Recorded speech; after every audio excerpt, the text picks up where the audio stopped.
Piensen ustedes que ahora vamos un poco más rapidito, ¿verdad? Vamos al versículo 5, capítulo 5, y viene otro tema muy impresionante. Vinieron al otro lado del mar, a la región de Gadara. Y cuando salió él de la barca, enseguida vino a su encuentro de los sepulcros un hombre con un Ruach Tum'ah, que ya hemos hablado, poder de inmundicia, un poder de desorden, ¿de acuerdo? Poder de desorden, Ruach Tum'ah, que tenía su morada en los sepulcros y nadie podía atarle ni aun con cadenas. Ojo, eso es uno de los primeros síntomas de una persona que está endemoniada. Fuerza descomunal. ¿Ya? Fuerza más allá de la capacidad humana, que una sola persona no la puede controlar, que necesiten 2 o 3 para retenerlo allí, que no, ni se haga daño ni le haga daño al otro. Eso es un ejemplo de una característica principal de una persona endemoniada, una fuerza descomunal. Sigue diciendo: porque muchas veces había sido atado con grillos y cadenas, mas las cadenas habían sido hechas pedazos por él y desmenuzados los grillos, y nadie le podía dominar. Piensen ustedes, era una bestia, peor. Y siempre de día y de noche andaba dando voces, ojo, en los montes y en los sepulcros, e hiriéndose con piedras. 2 características importantes. 1, el pronunciar palabras fuertes, ¿ya? Palabras obscenas, demasiado pesadas. Es otra característica, pero demasiadas. Mire que dice, andaba dando voces. Cuando dice dando voces, no solamente era que gritaba en alto, sino que pronunciaba sin número de palabras que no se debían pronunciar. Y la tercera característica, se hería a sí mismo y no se moría. ¿Ya? Él mismo se tiraba piedras, se da contra la pared y todo, y no se moría. ¿Ya?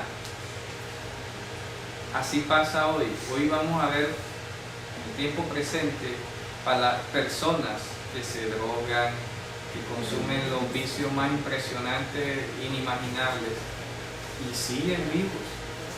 Se cortan, no se vendan las heridas y les sale hasta gusano y no se mueren. ¿Ya? Y siguen así por la vida y no se mueren. Uno de un resfriado y se está muriendo. ¿Ya? ¿Me explico? Pero es cierto.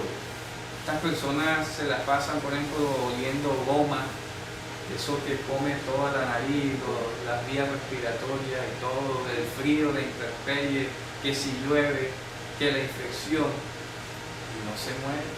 No, así por los espíritus que viven en él. Claro. Y le preservan entonces la salud.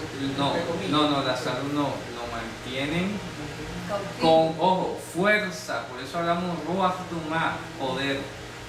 Ese poder demoníaco es el que mantiene a raya. O sea, la salud de él está mal. ¿Ya? O sea que si el demonio se le quita, se muere. ¿Ya? Pero es el demonio que mantiene a raya las infecciones y todas las cosas para poderse nutrir de él. Exactamente. ¿Ya? Para hacer daño. Para hacer daño. ¿Ya? Un endemoniado, eso, un pico de ahí mata a cualquiera así. Y ya. Porque el Satanás vino a robar, a matar y a destruir. Ojo, entonces esas características importantes. Se hería a sí mismo, son personas que se pueden arrancar los cabellos, arañarse, cortarse, tomarse pastillas, etc. Por eso a veces que la psicología y la psiquiatría han querido meter su mano en eso. Y entonces le han dado una cantidad de nombres y hay que saber discernir entre una persona que tiene problemas psiquiátricos y una persona endemoniada. ¿Ya? Porque eso es importante. No todo lo que usted ve así tampoco es que ya está poseído. ¿Ya? Lo que sí es notorio es la fuerza bruta. Eso sí, Ahí no hay enfermedad psiquiátrica que otorgue una fuerza de esa. ¿Ya? Está el tema de las palabras. Bueno, aunque hay una enfermedad que sobre todo hay en Inglaterra, que la persona por naturaleza pronuncia malas palabras. No puede decir, no puede hablar sin pronunciar una mala palabra. Es una enfermedad. Obscena y todo eso. Pero sin duda alguna, si usted quiere salir de dudas, comience a orar al lado de esa persona. Vamos a leer la Biblia. ¿Ya? Ahí comienza la incomodidad. Y si usted le dice, vamos a orar y repite conmigo, Yehoshua es el Señor o es el Mesías, téngase. Porque eso sí, ya ahí se manifiesta automáticamente. Eso es automático. Muy bien. Se queden tranquilos entonces que puede hacer la persona que le va a leer la Biblia para orar. Cuando, por ejemplo, si tiene un demonio manifestado, algo así, ¿qué tiene que hacer? Reprenderlo enseguida. Y eso es importante. ¿Qué es reprender en la Biblia? Reprender es invocar el juicio de Dios. No es como yo te reprendo. Que yo te reprendo, Satanás. Yo te reprendo, no. Fíjense ustedes, ojo, no se puede. ¿Saben que no se puede? Eso no se puede hacer. Vamos a ver 2 de Pedro capítulo 2. Vamos a leer el versículo, ha de ser el 8 o 9. Vamos a leerlo. 2 de Pedro capítulo 2. ¿Quién no quiere leer eso? 2, 8, 9. Segunda de Pedro. Porque este justo que vivía entre ellos día tras día atormentaba su alma justo por los hechos inicuos de lo que veía y escuchaba. Sí. Sabe el Señor respetar la tentación a los piadosos y reservar a los injustos bajo castigo hasta el día del Cristo. Eso no. No. Es uno donde dice, porque los ángeles que son mayores en fuerza y en potencia. El 11. Léelo, hermano. Mientras los ángeles que son mayores en fuerza y en poder no llevan ante el Señor un juicio difamatorio contra ellos. Pero estos, como animales irracionales, por naturaleza nacidos para presa y destrucción, blasfemando de lo que ignoran, también serán destruidos con la destrucción de aquellos. Vamos a leer otra versión. ¿Qué dice otra versión? 11. Aún los ángeles que son mucho más grandes en poder y fuerza no se atreven a presentar de parte del Señor cambio de blasfemia en contra de sus seres sobrenaturales. No está bien. Lee esa versión, Mandy. ¿Qué dice? 2 de Pedro 2:11.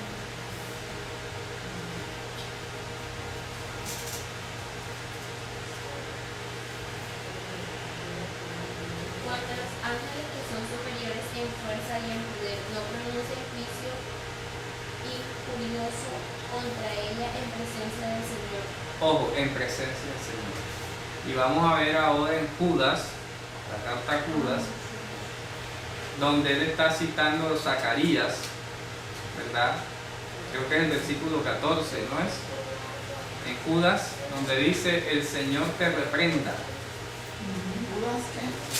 El versículo 14 creo que es, donde dice, cuando estaban peleando por el cuerpo de Moisés. Dice, Enoc, quien vivió en la séptima generación después de Adán. El 9, ya el 9, hermano.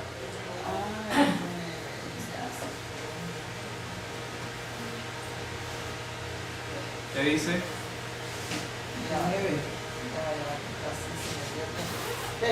Pero ni siquiera Miguel, uno de los ángeles más poderosos, se atrevió a acusar al diablo de blasfemia, sino que simplemente le dijo que el Señor te reprenda. Piensen ustedes.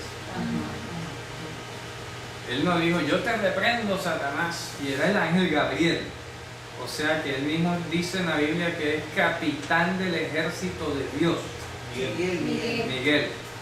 ¿Ya?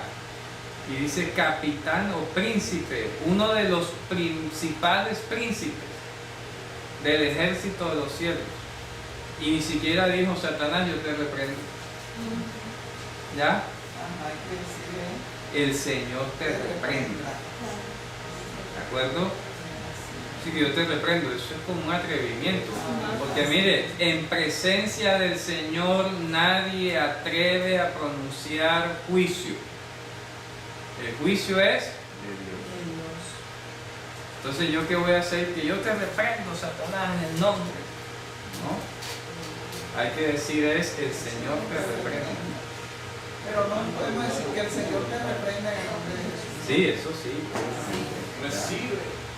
¿Ah? Recibe. ¿Ya? Entonces, lo correcto es que en presencia del Señor, delante de la cual todos nosotros andamos, no se puede estar diciendo yo te reprendo. Se debe decir es el Señor te reprende. ¿Ya? Y ahí está, Miguel, por favor, de los principales príncipes, y no se atrevió, dice ahí, a pronunciar juicio, sino que dijo el Señor te reprende. Porque es que si los ángeles Pero entienden... ese Miguel, disculpe, ese Miguel es el mismo, ese que dicen el arcángel Miguel, ¿no? Sí, exacto. Le llaman arcángel porque se inventaron esa palabra, pero No es en arcángel. Daniel dice es uno de los principales príncipes. Uno de. Por esa razón, de paso, como para que quede en la grabación, es que Jesús no es el ángel Gabriel. Ni Miguel, perdón, Miguel. Ah, sí. ¿Ya? Pues dicen eso. Dicen eso. Dicen eso. La denominación adventista dice eso. Que Miguel es el ángel de Jesús. Pero es que ahí dice uno de en Daniel, uno de los principales príncipes, de los primeros príncipes. Cuando dice uno de, quiere decir que hay más. ¿De acuerdo? Y Jesús no puede ser uno de más, uno de los más de los muchos. No, Él es el único, el unigénito. Entonces Él no es uno de los principales. ¿Ya? ¿De acuerdo? Entonces miren lo que estamos aprendiendo hoy. Lo correcto es, en este caso, si una persona se comienza a poner rara y está como dando manifestaciones de que está endemoniada, te tiene que decir el Señor te reprenda, Satanás. ¿Ya? En el nombre de Yahushua. ¿Ya? Pero el Señor te reprenda. Es mejor, por mucha autoridad que Dios me haya dado a mí para expulsar demonios, yo tengo que tener en cuenta que ni siquiera un grandísimo y famoso ángel del cielo lo hace. Eso es como un orden. ¿Ya? Oye, ni un ángel lo hace y yo como que estoy por encima, ¿verdad? Así todo debilucho. ¿Verdad? Es lo correcto. El Señor te reprende. Dígame. ¿Eso qué quiere decir? Que disfrutando por el cuerpo de Jesús. Eso es lo que debe entender, porque todos sabemos que Dios enterró a Moisés en el monte, ¿cuál fue? En los frentes de Moab, ni siquiera dice muy bien dónde fue, algo así, en los altos de Moab. Y nadie supo la sepultura de Moshe hasta el día de hoy. ¿Ya? Lo que da a entender ese texto, al parecer, según el libro de la Ascensión de Moisés, que es otro libro que no está en la Biblia, pero asumiendo ese dato histórico que dice ese libro, lo que señala es que Satanás se iba a apoderar del cuerpo de Moisés para ponerlo a la idolatría. ¿Ya? Lo iba a usar para que los hijos de Israel terminaran idolatrando a Moshe. Pero cuando dice que en mi nombre no cuidaré por poder para, no sé dónde lo hizo el libro. Sí, para que mi nombre para expulse. aullarse los y escorpiones y en mi nombre echarán fuera demonios. Exacto, no, eso está bien. Eso está bien. Lo que estamos viendo es la forma. Es la forma. ¿De acuerdo? El Señor te reprenda. Es la forma. Oye, dígame, hermano. No, la Moisés dice, y lo enterró en el valle de la tierra de Moab, enfrente del Peor, y ninguno conoce el lugar de su sepultura. Exacto, por eso no dice la montaña, ahí dice que en Moab, pero no dice específicamente en la cima de tal montaña o algo. Simplemente lo dejó por ahí. Pero qué curioso que fíjense ustedes, cuando murió Moshe, murió en el año 1200 antes de Cristo. Y hoy, 1987 años después, sabemos por el Evangelio. O sea, 1987 más 1200. Han pasado más de 3000 años. Y hoy sabemos por el Evangelio que Satanás tenía esa intención. ¿Qué hay entonces de las enfermedades que cualquiera que sea que dice, no, que eso es el demonio de artritis, demonio No, de no. sé qué, demonio No, hermano, o sea, ahí es donde hay que entender que somos pecaminosos. O sea, porque entonces tendríamos que reprender y dar a la vejez. Porque la vejez es una debilidad, un debilitamiento. Pablo dice que este cuerpo se desgasta. Claro, exacto. Cada día como un tabernáculo que se va deshojando y todo. Por ejemplo, los primeros hombres tenían un promedio de vida de 800 años. Hoy llegamos a 80. Y eso. ¿Ya? Ahí con apuro, con dolencia. ¿Ya? Entonces, ¿cómo pasamos de 800 años a 80 años? Porque el pecado hace lo suyo. ¿Ya? Ya José murió de 110 años. Ya venía bajando la edad. ¿Y qué dijo Moisés en el Salmo 90? Los años de nuestra vida son 70 años y con sumo vigor 80. ¿Ya? Y la mayoría de ellos se la va en cosas de baño. ¿Ya? Fíjense usted. ¿Me explico? A eso se refiere. Entonces las enfermedades comunes pues hay que discernir. Por eso yo personalmente, cuando me da una enfermedad, una cosa así como rara, yo lo primero que pido es perdón. ¿Explico? Lo primero yo aprovecho, porque no es normal que uno se enferme. O sea, yo como bien, me cuido bien, no ando haciendo cosas extrañas, no tengo ningún tipo de vicio porque me voy a enfermar, a menos que sea una cosa congénita, ya una cosa genética que yo heredé, pues ya va a ir. Porque es importante, uno no sabe, lo acabo de decir, uno no sabe de dónde proviene la enfermedad, pero por si acaso uno aprovecha la ocasión, porque toda enfermedad es una situación irregular. Una pregunta, pero los problemas ya como mentales y eso de psiquiatra, eso sí es como un poco más raro, ¿no?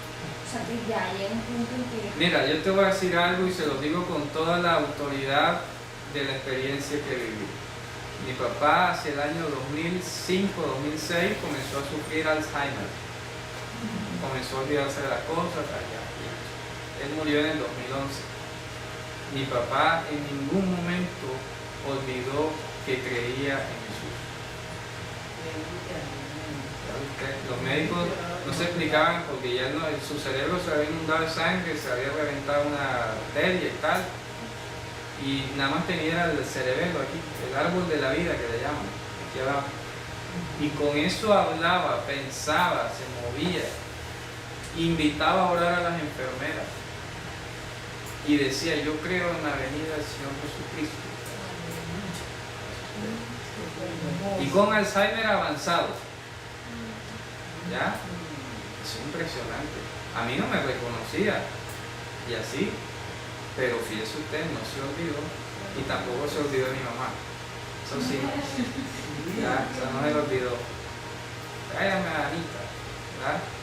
Así, eso es hermoso. Yo que toda la vida he dicho, mi papá fue como un poco romántico y tal, pero con esa se sobró. En serio, usted sabe lo que es recordar a alguien a pesar de un Alzheimer. Eso es bravo. Quiere decir que la llevaba bien profunda, ¿cierto? Eso es como sobrevivía a un coma profundo o algo así. Nunca se olvidó de ella ni del Señor Jesucristo. Fíjese usted, hermoso. Y los médicos sorprendidos. Pero repito, pues las afecciones mentales, a mí me gusta mucho esa parte, al menos documentarme, leer sobre la neurología y estas cosas, ¿verdad? Y pues esas enfermedades que son deterioros progresivos del cerebro, etc. Allí hay que orarle al Señor por sanidad. puede ser producto, sí, de muchas cosas, tanto de origen de vicios como congénitas, ¿ya? Pero, ante todo, pedirle al Señor la salvación de esa persona, porque yo estoy seguro que mi papá murió salvo, ¿ya? Con su confesión, con todo, ahí se mantuvo. Entonces, aunque la persona se olvide de todo, pero por lo menos conforta que se acuerde del Señor. Y eso es lo que hay que pedir de última.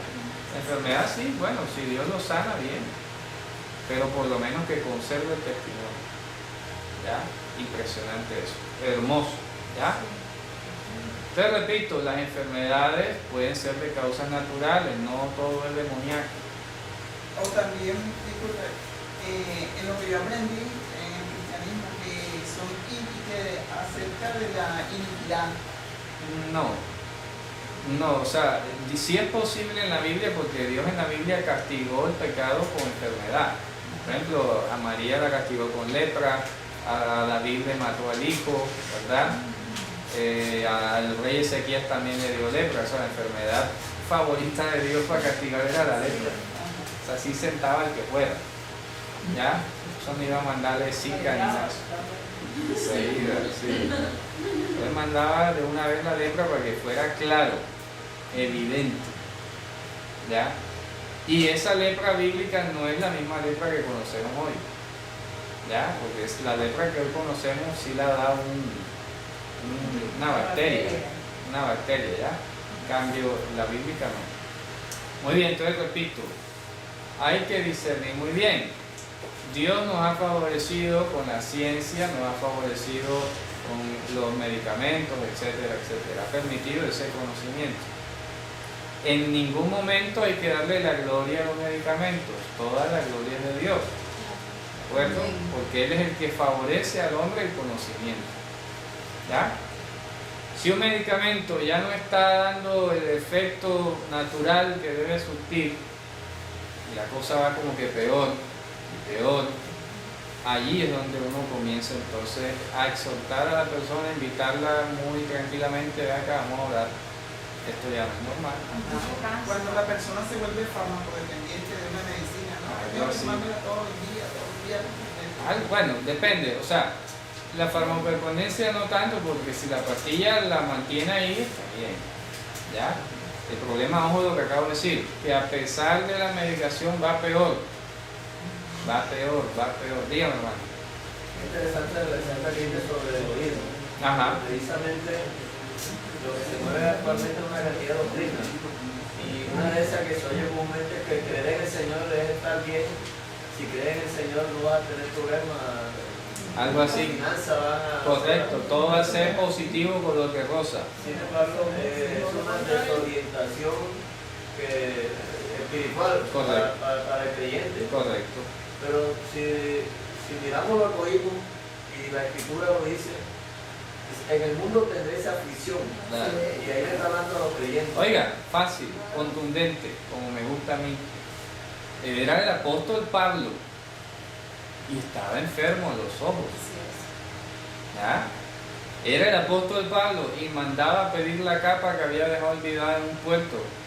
Él no era próspero para decir, bueno, compra una capa nueva acá, y mandaba a traer los manuscritos que dejaba ya olvidados en la sinagoga de tal parte. Tráeme los rollos que dejé allá en Troas. Uy, no tenía plata para comprarse unos nuevos, ¿ya? Pero fíjense ustedes, hoy no. Hoy de pronto un pastor parece un acordeonero, tiene todas las Biblias así disponibles, ¿ya? ¿Cuánto vale una Biblia? Las Biblias están costosas. El dólar ha influido mucho. Hay una insistencia en la doctrina de los pastores hoy en día, por lo menos habla mucho de la gran tribulación. Entonces, la finalidad es que en la gran tribulación el pueblo va a estar escondido, se va a escapar. Exacto. No va, o sea, que para un creyente, Pañito de agua tibia. ¿qué le cuesta que en ese tiempo Dios le permita predicar? Claro. Porque va a ser tiempo de gran tribulación, que va a necesitar el mensaje bíblico. Entonces, una persona creyente no debe estar angustiado si va a estar o no va a estar en la gran tribulación. Exacto. Ni va ni le viene. Como yo le enseñé el año pasado en la fiesta de Sukkot, ¿se acuerdan? La guerra de Gog y Magog. Bueno, ¿por qué le hacen huyendo a la tribulación si al fin y al cabo viene la guerra de Gog y Magog? Sí, porque la guerra de Gog y Magog es mucho después de la gran tribulación, después del supuesto rapto, después de todo, viene la guerra de Gog y Magog. Entonces, ¿cuál es el miedo y que dice de la tierra si viene la guerra más grande? ¿Ya? Entonces vamos a terminar acá. Ya hemos visto las características del endemoniado, ¿de acuerdo? Fuerza bruta, lenguaje soez y de alto calibre, ¿verdad? Sería a sí mismo, ¿cierto? Sería a sí mismo. Y ¿cuál es la otra característica? Aquí llevamos 3, ¿cierto? No moría. Y no moría. Otra pregunta, como dice usted, bueno, ya no digo que tengo fe, sino si yo soy fiel a la palabra, Ajá. y él dice que nosotros no nos podemos enfermar porque por su llaga nosotros No, que fíjese usted, hermano, Ajá. importante. Yo le preguntaría, a ver, ¿de qué llaga está hablando allí? ¿Ya? La llaga de la que habla Isaías es nada más y nada menos que la llaga del pecado, de la muerte. Cuando dice que por su llaga fuimos sanados, no se está refiriendo a que ahora usted quedó inmunizada contra todas las enfermedades. Eso no significa eso. Cuando dice por su llaga hubo sanidad para nosotros, se refiere a la salvación. ¿Ya? Eso es espiritual. A la salvación. Exactamente, este cuerpo sigue siendo pecaminoso. Mire que hasta mismo Yehoshua lo dijo, la carne es débil. ¿Ya? Que a veces yo digo, ay, me duele tanto. Tienes que creer en que Dios te sanó porque por su llaga. No. Eso no. La doctrina que se maneja en la iglesia evangélica. Es que es muy complicado. Creo que en la radio me escuché, había alguien como que en una emisora diciendo que el líder religioso le había dicho a la persona que no, declárate sana, ya está sana. Caramba. Y la persona le dice, bueno, ¿cuál sana va tú? Tú responde al médico, el marido le estaba diciendo al papá. Tú responde al médico, como no es él que tiene la enfermedad, por eso que te dice que está sana. Vea usted, el señor blasfemo José Luis de Jesús Miranda, que se creía Dios, que se proclamó Dios, el Joe Arroyo también iba a la iglesia de él. Y en una entrevista que le hicieron a uno de los managers o líderes, le dijo, no, él tiene una mentira que le llaman leucemia, o diabetes es la cosa. Es una mentirilla ahí que le llaman diabetes, pero él no tiene nada. Él está sano. Ahí está. ¿Ya? Ajá, porque de verdad que a mí me han morado sobre 200 veces de cualquier dolor que he tenido. Y me dice, estás sana en el nombre de Dios. Y yo, igual, sigo con el dolor. Entonces, Claro, entonces usted dirá, bueno, ¿qué será que o Dios no sana o este es un yo mentiroso? pienso que me han dicho, la fe tuya es una fe muerta. Bien. Ya terminó siendo la culpable. Sí. Ahora la culpa es suya, porque no creyó lo suficiente. Porque no creo Vea, que y el blasfemo que se llama Cash Luna dice que tú tienes que tener una fe del tamaño del milagro que tú quieres. Linda melodía. ¿Ah? Y además añade que tu ofrenda de ser tan grande. Imagínese usted, o sea, comprar milagro también. Repito, entonces por eso hemos insistido aquí esta noche que la fidelidad es de Dios. Piense usted, la fidelidad de Dios para con nosotros. Ese pasaje y otro pasaje que vamos a ver más adelante, donde Jesús sanó a una mujer con flujo y al siervo del soldado romano. Grande es tu fe, o tu fe te ha salvado. Y no dice eso. No se puede entender eso. La fidelidad para contigo te ha salvado. O sea, lo que Dios tenía dispuesto para ti, ¿ya? No es lo tuyo, no es tu fe. ¿Por qué? Porque ya no estamos diciendo, es que la fidelidad es de Dios. Entonces, ¿cuál tuyo? ¿Ya? Lo que debe traducirse es la fidelidad para contigo te ha sanado. O sea, Dios. Por eso, si ustedes caen en cuenta, esos dos casos, el del siervo del soldado romano y el de la mujer, eran que gentiles. ¿Y qué dijo Yehoshua? Nunca había habido tanta fidelidad en Israel. ¿Se dan cuenta por qué lo está diciendo? Está haciendo con los gentiles demostraciones que no había hecho en Israel. Y de eso tenemos una prueba. Cuando él leyó en Lucas la Torá, los profetas, perdón, él dijo: muchos leprosos había en la tierra de Israel, y Eliseo no fue sanado sino Naamán, el sirio. Y había muchas viudas en la época de Elías, y no fue socorrida sino la de Sarepta, de Sidón. O sea, gentiles. Entonces, ¿es que los gentiles creyeron más que los propios israelitas? No. Es la fidelidad de Dios que tomó la excepción para iluminar la regla general. O sea que entre un israelita y un gentil, aparentemente era menos probable que un gentil creyera. ¿Ya? Y sin embargo, Dios se manifestó en el gentil para enseñar que si había actuado en el gentil, pues con mucha más razón iba a actuar entre los hijos de Israel. ¿Ya? Fíjense ustedes, como para terminar ya con esta, porque esa está en otro pasaje y ahora vamos a terminar aquí Marcos. En el caso de la mujer, él le dice, no es bueno tomar el pan de los hijos y dárselo a los perrillos. Vamos a explicar eso. A los perrillos. Vamos a explicar eso. En primer lugar, hay que tener claro que el perro, por ser un animal impuro, no estaba dentro de las casas de los hijos de Israel. ¿De acuerdo? No estaba dentro de las casas. ¿Ya? Entonces, ¿qué ocurre? Que la costumbre era que después de que comía la familia, o sea, eso no es como acá, porque es que la imagen como está traducida da a entender que uno comía y la migaja y el perro recogía la migaja. Así no es. ¿Ya? Eso no es que tenían el perro ahí al lado de la comida, no, porque acuérdense que los israelitas no comían en mesas así. ¿Ya? Ellos comían en el suelo. ¿Explico? Las mesas no eran comunes en Israel. Reclinado con una mesita ahí a ras de piso. Entonces ahí no podía estar un perro esperando que caiga una mesa. ¿Ya? ¿Ya? Se la come. ¿Cuál era la imagen? Los perros estaban afuera de la casa. ¿Ya? Entonces cuando ya la familia comía su comida,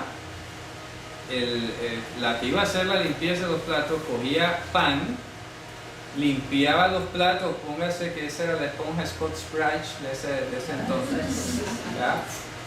Limpiaba los platos y le echaba el pan a los perros para que se lo comieran, las migajas. No es que caen de la mesa, no, que salen de la mesa, ¿me explico? Que quedaban. Las migajas con que limpiaban los platos las echaban a los perros. Entonces, ¿qué está diciendo el maestro? Él está diciendo, no está bien tomar el pan de los hijos y dárselo a los perros. ¿Qué está diciendo? Primero comen los hijos y luego los perros. ¿Ya? Sin embargo, voy a hacer una excepción contigo. Te voy a tratar como hija.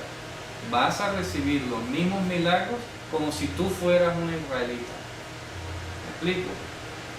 Ese es el sentido de ese pasaje. ¿Ya? Porque como usted lo lee así en español suena hasta despectivo, ¿ya? Sí, no es bueno tomar el pan de los hijos y echárselo a los perros. Y Fíjese usted. Y él no está tratando de perro a la señora. ¿Ya? ¿Me explico? Él está atinando a una imagen. El perro es el que está afuera, el hijo es el que está adentro. Entonces, él le está diciendo los hijos están comiendo, o sea, los israelitas, primero los judíos. De hecho, Pablo decía el judío primeramente y después al griego. Entonces está diciendo, oye, no es normal, tú sabes que no es normal.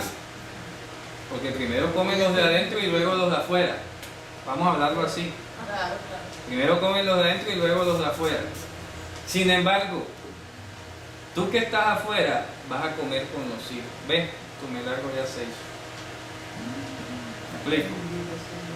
Porque él le dice a los discípulos, yo no he sido enviado sino a las ovejas perdidas de la casa de Israel. Y cualquiera cree que la sirofenicia no es una oveja perdida de la casa de Israel. Y eso es precisamente lo que es ella. Ella era una oveja perdida, estaba por fuera y Jesús le dio trato preferencial. ¿Ya? Por eso él le dice, oye, tú sabes que primero es en orden, ¿cierto? Primero comen los hijos y luego los de afuera.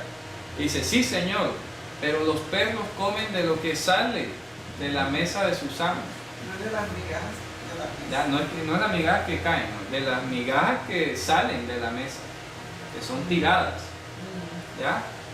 Y él le dice, está bien, has respetado el orden, tu fidelidad. ¿Me explico? O sea, has sido fiel a lo que sabes que vienes después.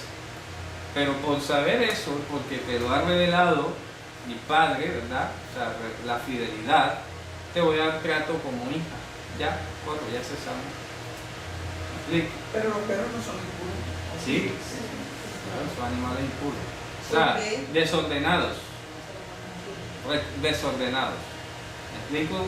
¿Por qué? Porque los cuadrúpedos no tienen la pezuña hendida, ni son rumiantes. ¿Ya? Que come, traga entero y luego devuelve la comida y la mastica. Y los actualmente ningún judío tiene perro. No, deben de tenerlo, pero fuera. O sea, un judío ortodoxo no tiene ni perro ni gato dentro de la casa. ¿Me explico?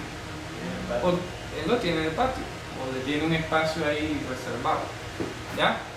Pero les estoy recreando la imagen para que entendamos que no es que el perrito estuviera ahí al lado de la mesa, saque, saque. ¿Cierto? No. Él estaba afuera. Entonces, ¿para qué es importante entender eso? Para entender que el mensaje era muy simple, primero los de adentro y luego los de afuera. Sin embargo, como sabe que es así y a Dios le ha placido, te va a dar trato preferencial como si fuera hijo ya. Mejor dicho, ya tú eres hija. Tú eres hija, venga. Ya, se sanó. Está hecho. ¿Ya? Ese es el mensaje. Entonces lo demás es simplemente conocer la parte cultural para entender el pasaje. ¿De acuerdo? Bueno, hermano, dígame. En cuanto a los animales que estaban hablando, el gato y el perro, cuando un niño se enferma, los médicos lo primero que preguntan es si en la casa hay gato o hay perro. Claro. Entonces, hay una coincidencia. No, y los gatos, por ejemplo, los gatos son ya declarados enemigos de las embarazadas. Ellos transmiten una enfermedad, no me acuerdo ahora el nombre. Toxoplasmosis. Muy bien. Bueno, y una preguntita que tengo, que no está en el tema. Cuando las personas que sabe uno que están enfermas, que tienen una enfermedad, pero la persona dice, no, yo no tengo nada, yo lo que tengo es una brujería que me echaron. Yo tengo una tía que tiene más de 50 años y está enferma, está paralítica en una silla de ruedas. Y yo fui a visitarla aquel día. Y yo sé que ella tiene una enfermedad de hueso, de artritis, osteoporosis. Y me dijo, no, yo no tengo nada de eso, yo lo que tengo es una brujería que me echó una querida que tuvo mi esposa. Eso es una forma de aliciente. O sea, las personas niegan las cosas y eso le produce cierto bienestar, alivio. ¿Ya? Es como que, bueno, ya ni modo, se escapó de mis manos, ¿vale? Es algo así como. Pero no. Igual, como le digo, para nosotros los creyentes ninguna arma forjada prosperará contra nosotros. Amén. No hay sortilegio ni hechicería contra Israel. Solo dijo el brujo más grande en la Biblia, Balaam. Dijo, no, yo con esto no puedo.